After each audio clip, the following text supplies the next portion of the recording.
to the great wide open.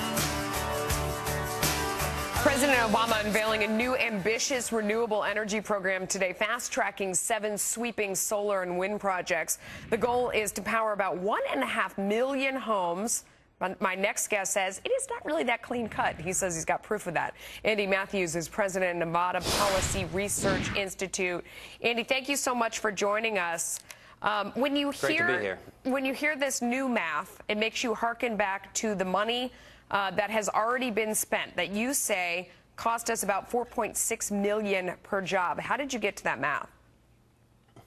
Basically, it's unfortunately the same old story on the so-called green jobs front. We've just published a report, which is online at nevadajournal.com, and what we found is that across the state of Nevada, since 2009, we've seen expenditures of $1.3 billion in federal funding, expenditures that have resulted in an increase of creation of only 288 full-time jobs. And these are basically renewable energy jobs. And when you do the math, that comes to more than $4.6 million per job created. Now, interestingly enough, today, as we speak even, Harry Reid is in Las Vegas hosting his annual summit on clean energy to tout the supposed economic benefits of these investments in clean energy. Well, as these numbers indicate, we've made the investments, we're not getting the benefits. Before we break this down project by project and look at them, because I think there's some interesting data there, I do have a little bit of a beef with your math, because it does indicate how many permanent jobs there are over time, but it doesn't take into account all the money that was spent on the infrastructure that'll be there for a long time. So it's not necessarily a fair way to do the math, because you're counting in a lot of the costs of building things that will be there for a long time to come. And I don't think you're counting the temporary jobs that were there to do some of the building, right? Well, I think the reality is, and I think it is a fair way to do it, because the way to generate economic recovery is to create sustainable full-time jobs. I mean, the fact is we've spent the $1.3 billion, and at the end of the day, what we're going to be left with is the 288 full-time jobs. And there have certainly been some other part-time jobs along the way. But if this is billed, and it has been by Senator Reid and by the Obama administration, as a way to generate long-term job growth and economic recovery, I think the numbers tell a far different story. So I think it's wholly accurate, really, to come at it from this perspective.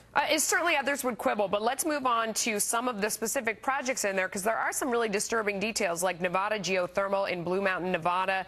It got $145 million in federal subsidies, but this is a project that is now bankrupt. There's also a Monix in North Las Vegas. This is also bankrupt, right? Tell me about these. You know, when you go down the list, it's really one example of failure after another, and it's really why the government ought not be in the business of picking and choosing the winners and losers in the economy. And a couple of examples that really jump out, in addition to the ones that you mentioned. $145 million in one case for a company or plant that is facing some serious financial turmoil.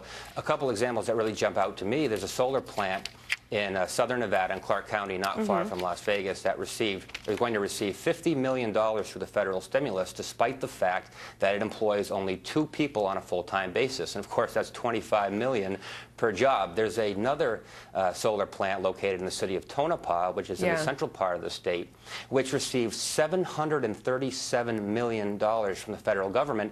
That's more than $200 million above and beyond what even Solyndra got. And of course, we all remember how well that turned out. We know how well that turned out. Before you go, I mean, the New York Times, who is not known for being a conservative paper, called this a politically connected clean energy startup that relied heavily on the Obama administration's loan guarantee. That's Nevada Geothermal. People in Nevada, are they supportive of this because they want the money and the dollars to come there, or do they feel sort of suspicious and burned like maybe some other taxpayers looking at this might?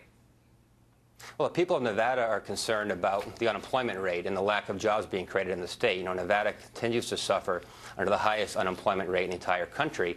But it's not just on the jobs front where this has been problematic. It also has taken its toll in terms of energy costs. And that's because these renewable energy sources tend to cost up to 4 times more than natural gas and coal. And what this amounts to effectively is a sort of regressive taxation, because the ill effects of these higher energy costs are always borne disproportionately by lower income citizens. So on the jobs front and on the energy front, it's really been the ultimate lose-lose for Nevada and nationally as well. Andy Matthews, thanks for coming on. We appreciate it. All right. Thank you.